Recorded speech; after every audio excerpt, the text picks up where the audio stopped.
불안, 초조, 압박, 공포 이런 두려움 때문에 일어나는 신체적인 변화를 잡기 위해서 쓰는 신경안정제 계통의 약들이 전체 약 매출의 6분의 1을 차지할 정도로 굉장히 많습니다. 정확한 통계인지는 모르겠습니다. 어느 설문조사 통계치를 보니까 세계 2차 대전 중 전쟁터에 나가서 죽은 사람이 아마 젊은이들이 한 35만 명 정도가 죽었습니다. 그런데 전쟁 중 또는 전쟁 끝난 후에 심장마비로, 이 공포에 대한 심장마비로 죽은 사람이 100만 명을 넘는다라는 통계하는 것을 보았습니다. 현대 의학자들은 모든 질병의 출발이 불안, 공포, 두려움, 다른 말로 하면 스트레스에서 시작된다라고 합니다.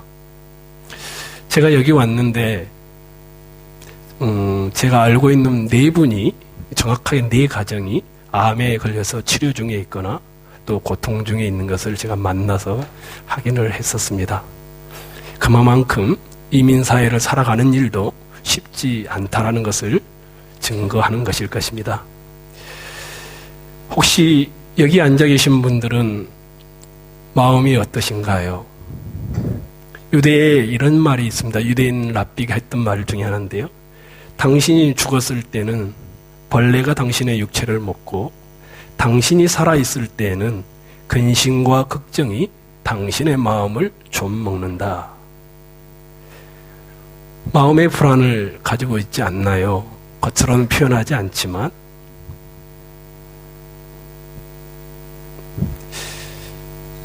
염려 같은 것은 없나요? 아마도 이민자로 사는 삶의 자리에 아마 쉽지 않기 때문에 오는 많은 불안과 공포와 염려 또는 두려움 등이 자리 잡고 있을 것입니다. 설사 평안함이 주어진 신분의 안정이 있고 언어적 능력이 된다 할지라도 소수민족의 한 사람으로 살아가는 이 삶의 현장은 그렇게 만만치 않을 것입니다.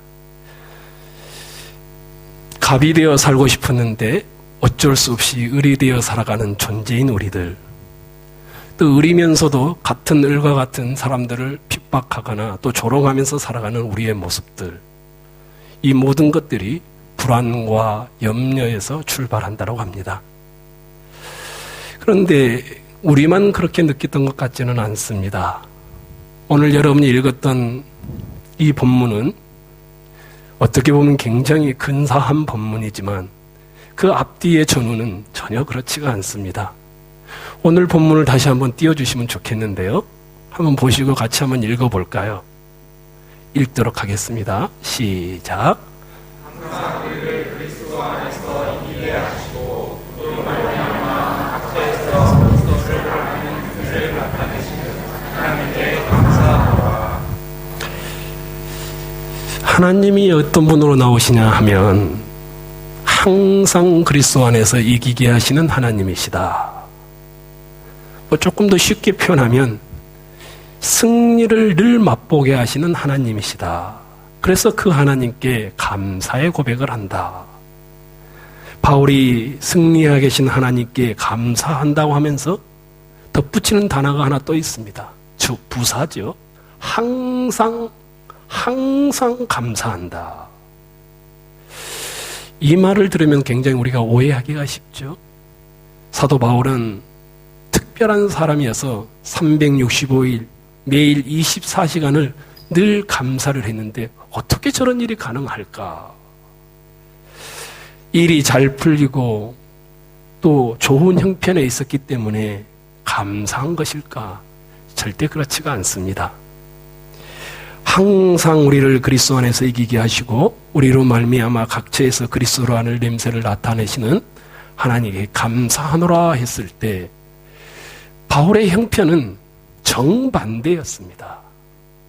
여러분이 한번 4절을 성경을 찾아서 보시면 좋겠습니다. 제가 읽어드리겠습니다. 4절을. 내가 마음에 큰 눌림과 걱정이 있어 많은 눈물로 너에게 쏟노니. 2장 4절에 그렇게 되어 있습니다. 옛날 성경에는 내가 큰 환난과 애통한 마음이 있어 많은 눈물로 너에게 썼노니, 이 말의 의미는 자기가 개척해서 세웠던 고린도 교회를 향한 편지의 일부 내용입니다. 바울이 전에 고린도 교회 소식을 듣고는 편지를 썼었습니다. 교회 안에 분파가 있는 겁니다. 나는 경상도파다, 나는 서울파다, 나는 전라도파다, 이런 식으로 말합니다. 또 교회 안에 성적 타락이 있었습니다. 아버지가 창녀와 놀아나고 그 아들이 또 그 창녀와 놀아나는 그런 이야기가 들려온 것이었습니다. 뿐만이 아니었습니다. 교인들끼리 해결을 하지 못하고 법정에 고소해서 교인들이 서로 간에 분란을 일으켰습니다. 제사 음식을 먹을 것인지 말 것인지 이것 때문에 다툼이 일어났습니다. 오늘처럼 성찬을 하고자 하는데 부자들이 넉넉하고 그러니까 미리 가져와서 먼저 먹는 겁니다.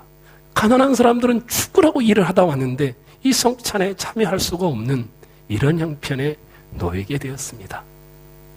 나는 방언을 할 수 있어. 나는 병 고치는 능력이 있어. 은사를 자랑하면서 교회 안에 또 문제가 일어났습니다. 결정적으로 교회 안에 나는 부활을 믿지 않는다 라고 하면서 부활을 의심하는 사람들이 있었습니다. 이런 교회에 바울이 눈물의 편지를 보내었었습니다. 그런데 또다시 들려온 소식이 아직도 회개하지 않는 사람들이 있는 겁니다. 바울이 고린도 교회에 권징을 하며 잘못된 것을 고치도록 하지 아니하고 편지를 통하여 그들에게 권고를 했지만, 바울이 보낸 그 편지를 받고 근심하는 사람들이 있었던 반면에 그렇지 않는 사람이 다수가 있었습니다. 이런 때 바울은 어떤 생각이 들겠습니까? 자기가 개척하는 교회가 아닙니까? 내가 교인들을 제대로 양육했나? 실패한 것은 아닐까? 수많은 문제가 있어서 편지를 썼는데, 그것도 눈물로 썼는데, 방문하면 내가 화가 나서 꾸중하고 때려 부술 것 같아서 방문하지 않고 편지로 먼저 보냈는데, 그런 눈물의 편지를 그들은 아랑곳하지 않는 것이었습니다. 내가 목회에 실패했나? 내 인생은 실패한 것이 아닐까? 고린도 교회를 향한 내 목회는 좌절되지 않았을까? 마음에 이 근심이 쌓인 겁니다. 설상가상에 또 다른 일이 하나가 벌어집니다. 12절을 한번 보시면 좋겠습니다. 12절과 13절을 한번 같이 읽었으면 좋겠습니다. 읽겠습니다. 시작. 내가 그리스도의 복음을 위하여 드로아의 이름에 주 안에서 문이 내게 열렸으되 내가 내 형제 디도를 만나지 못하므로 내 심령이 편하지 못하여 그들을 작별하고 마게도냐로 갔노라. 그런 때에 드로아의 말씀을 사모하는 영혼들이 있다는 소식을 들었습니다. 그런데 말씀을 들을 수 있는 장소가 또 준비되어 있었습니다. 게다가 복음을 전할 수 있는 모든 형편들이 갖추어져 있는 좋은 환경이 되었습니다. 복음을 들을 수 있는 사람들이 있었죠. 좋은 장소도 준비되어 있었죠. 시기도 가장 좋은 시기였습니다. 그런데 놀랍게 바울은 전도하는 복음 전하는 일을 포기해버리고 맙니다. 왜 포기했을까요? 굉장히 사사로운 감정 때문이었습니다. 자기의 제자이며 형제였던 디도가 오기로 했었는데 이 친구가 오지를 않는 겁니다. 함께 만나서 그 드로아의 지역에서 복음을 전하기로 했는데 약속을 깬 거였습니다. 그게 바울의 염려가 된 겁니다. 핸드폰이 없던 시대 아니겠습니까? 혹시 디도가 병이 들었나? 강도를 만났나? 아니면 디도의 신앙이 흔들려서 변해서 오지 않는 것인가? 사도 바울 마음에 근심이 크게 일어났습니다.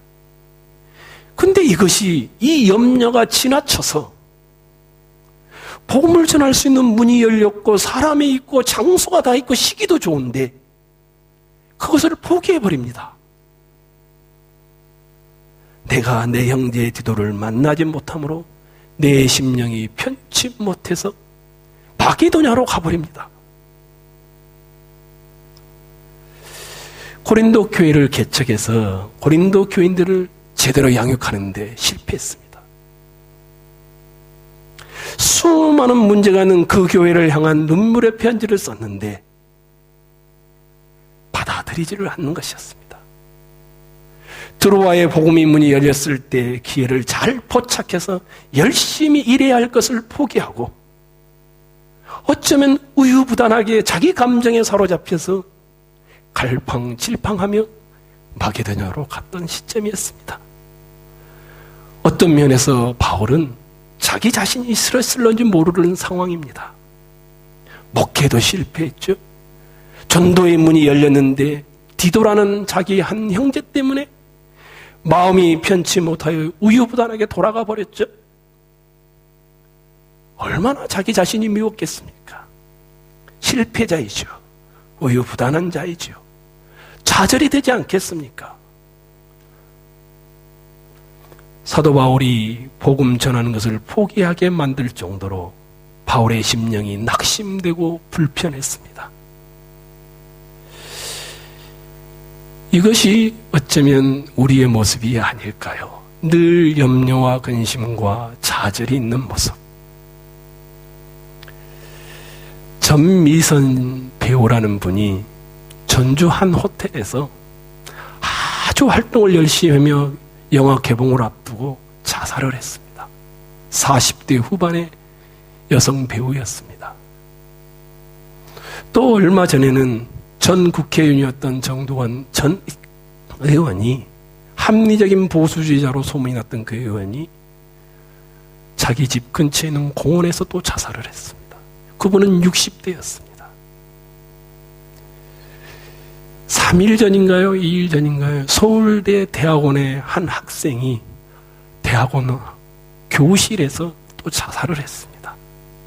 그분은 20대 후반의 학생이었습니다. 이 세 분이 다 굉장히 우리가 보기에는 부러워할 만한 그런 분인데 20대, 40대, 60대 이 세 분이 자살을 했습니다. 유서 내용이 확인된 분들에 의하면 이렇습니다. 이 대학원생은 나는 잘 살고 있는 것일까? 모두가 부러워할 만한 최고의 학부에 대학원을 다니고 있으면서도 그런 생각을 했습니다. 내가 지금 하고 있는 일이 잘하고 있는 것일까? 아마 우리 모두에게도 이런 마음이 들지 않을까요? 영혼이 낙심되고 불안하고 힘들고 고통스러울 때, 그럴 때 여러분은 어떻게 하십니까? 이 세 분은 자살을 했습니다. 참다 견디다 못하고 영혼이 낙심되고 흔들고 고통스러울 때 사도 바울의 영혼이 낙담과 고통을 어떻게 극복했는지를 여러분이 한번 보았으면 좋겠습니다. 다시 14절을 한번 보십시오. 뭐라고 하냐면 하나님께 감사한다. 자기 자신의 우유부단함이나 갈팡질팡함이나 실패조차도 절망조차도 우유부단함이나 갈팡질팡함이나 좌절과 절망과 실패에도 불구하고 그 모든 것을 통하여 이기게 하시는 그 하나님께 감사한다. 이렇게 말을 하고 있습니다. 무슨 말일까요? 기독교란 내가 최고가 되고 성공하면 하나님이 기뻐하는 종교가 아니구나. 하나님께서 일하시는 방법이 내가 최고의 정점에 있어야 하나님이 일하시는 것 같고, 내가 실패하고 좌절하고 염려와 근심 속에 있으면 하나님이 나를 버린 것 같은 그런 종교가 아니구나. 아무 문제가 없고 부족함이 없고 실패가 없이 만들어지는 인생의 상황이 승리가 아니라 자기의 미련함과 자기의 부족함과 자기의 실패조차도 이것을 통하여 승리케 하시는 그 하나님 때문에 감사한다.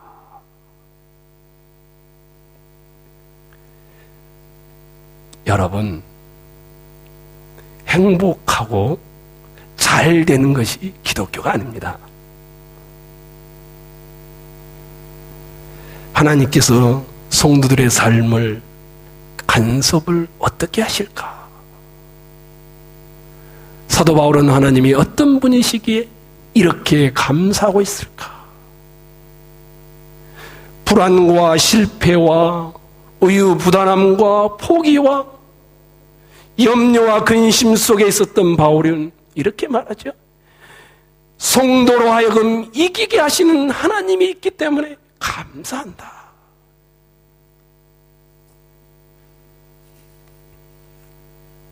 성도의 감사는 내가 성공했기 때문이 아니라, 내 자식들이 잘 되었기 때문이 아니라, 건강하기 때문이 아니라, 이민생활하면서 영주권을 받고 시민권을 받고 잘 살기 때문이 아니라 이 환경을 넘어서고 있습니다.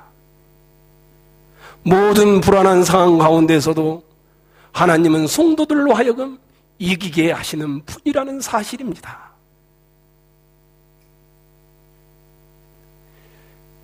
바울 중심에 하나님이 있었습니다.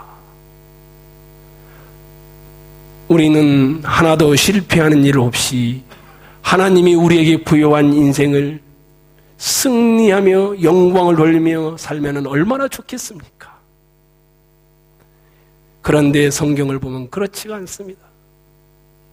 우리에게 이런 모든 성공과 행복과 영광을 주셔서 하나님이 영광을 받으시기보다는 우리를 실패케 한 그 상황에서 하나님은 여전히 할 말 없게 만드시면서 영광을 받으신다라는 것입니다.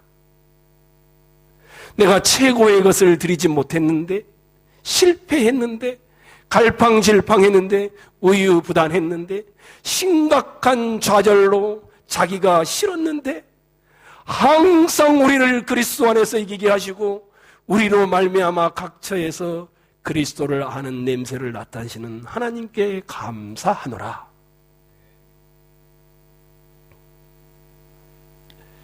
존 잉글리시라는 분이 스피리추얼 프리덤이라는 책을 썼습니다. 그 책 내용 중에 일부분을 제가 여러분에게 읽어드리겠습니다.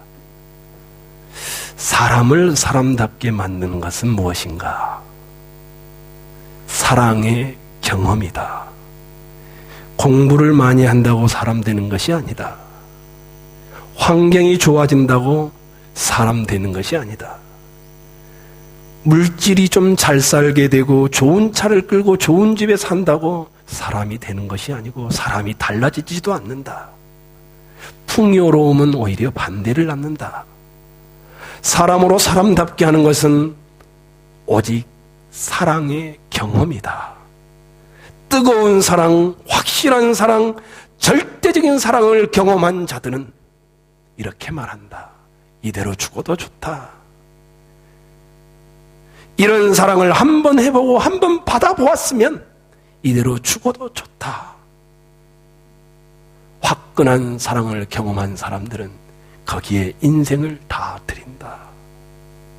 저는 바울이 실패와 좌절 속에서 자기의 성격의 우유부단함과 고통 속에서도 항상 이기게 하시는 하나님께 감사했던 이유는 이 사랑을 경험했기 때문이라고 생각합니다. 그리스도 안에 있는 이 맛, 이 사랑, 여러분이 경험하기를 주님의 이름으로 축원합니다. 이 본문을 보다 보니까 또 하나 보게 된 것이 있습니다. 여러분이 한번 13절 보았으면 좋겠습니다. 13절을 한번 보시면, 내가 내 형제의 디도를 만나지 못하므로 내 심령이 편치 못하여. 14절, 하나님께 감사한다. 13절은 불안과 편치 못함과 아픔이 있는데 14절은 감사가 있습니다. 한 절 차이밖에 안 되는데 13절은 심령이 편치 못하고 14절은 하나님께 감사한다. 인생을 살아가는데 불안과 감사는 한 절 차이에 지나지 않는구나. 신앙과 불신앙이라는 것도 종이 한 장 차이에 지나지 않습니다. 신앙이 뜨거웠던 사람이 쉽게 불신앙자가 됩니다. 불신앙을 가졌던 사람이 어느 참인가 신앙이 되기도 합니다. 믿음을 가지고 있다고 말하지만 예수 그리스도를 바라보지 않기 시작하면 불신앙이 되어지고, 예수 그리스도를 바라보지 않고 자기만을 바라보다가 예수 그리스도를 다시 바라보기 시작하면 신앙이 되어지는 것입니다. 불안의 시작은 신앙의 끝이 되어지고,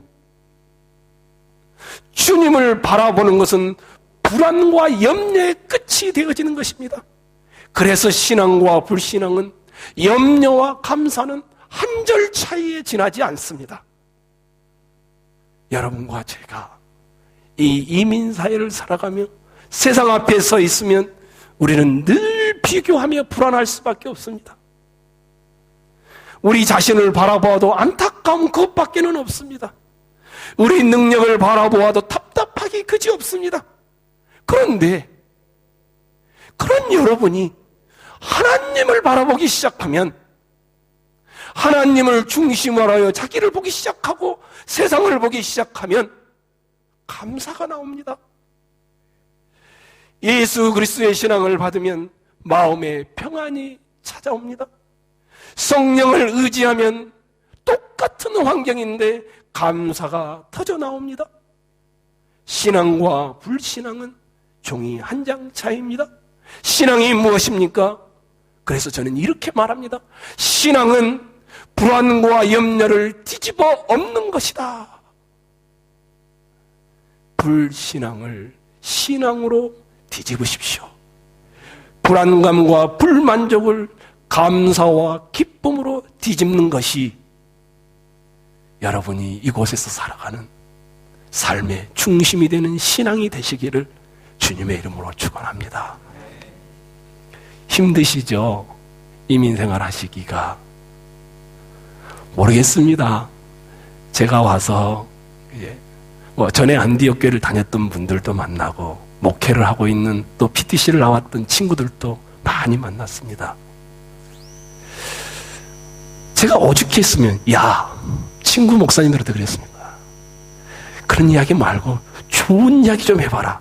긍정적인 이야기 좀 해봐라. 다 한결같이 뭐라고 하냐면 힘들다고 합니다. 목사가 이 정도면 여러분들은 얼마나 힘드시겠습니까? 꿀을 따라 여기까지 오셨는데 꿀은 없고 벌에게 쏘인 꼴이죠. 내가 승리의 노래를 부를 수 있는 좋은 기회라 여기셨으면 좋겠습니다. 승리는 상태가 아닙니다. 돈이 많은 상태, 건강한 상태, 행복한 상태, 이것이 승리가 아닙니다. 승리는 자세이며 태도입니다. 여러분이 그리스도 안에 있다라는 것, 이것이 바로 승리입니다. 주님 안에서 여러분을 바라보십시오. 고통 중에 계신 분들이 계시죠? 신분의 불안함 때문에 또는 병마와 싸우면서 또 성취하고 싶은 것이 성취되지 않아서 마치 폭풍 속에 배를 타고 가는 제자들과 같으시죠? 근데 그 배에 주님이 계십니다. 일이 잘 되건 일이 잘 되지 않건 항상 사도 바울처럼 한 절 차이에 지나지 않습니다. 낙심이 되고 걱정이 되고 힘들 때 뒤집으시기 바랍니다. 찬송가에 이런 찬송가가 있죠. 주 안에 있는 나에게 뭐라고 합니까? 딴 근심 있으랴. 그 다음이 중요하죠. 십자가 밑에 나아가 내 짐을 풀었네. 주님을 찬송하면서 할렐루야 할렐루야, 내 앞길 멀고 험해도 나 주님만 따라가리. 근데 2절은 더 재밌습니다. 그 두려움이 변하여 내 노래 되었고 전날의 한숨 변하여 내 노래 되었네. 주님을 찬송하면서 할렐루야 할렐루야, 내 앞길 멀고 험해도 나 주님만 따라가리. 여러분의 이민생활의 삶의 자리에 이 주님으로 인하여서 불안을 뒤집어 감사가 되게 하며 불신앙을 뒤집어 신앙이 되게 하는 뒤집는 결단을 통하여 여러분의 삶의 자리에 이 찬송가처럼 할렐루야 할렐루야, 내 앞길 멀고 험해도 나 주님만 따라가리 신앙 고백이 일어나시기를 축원합니다.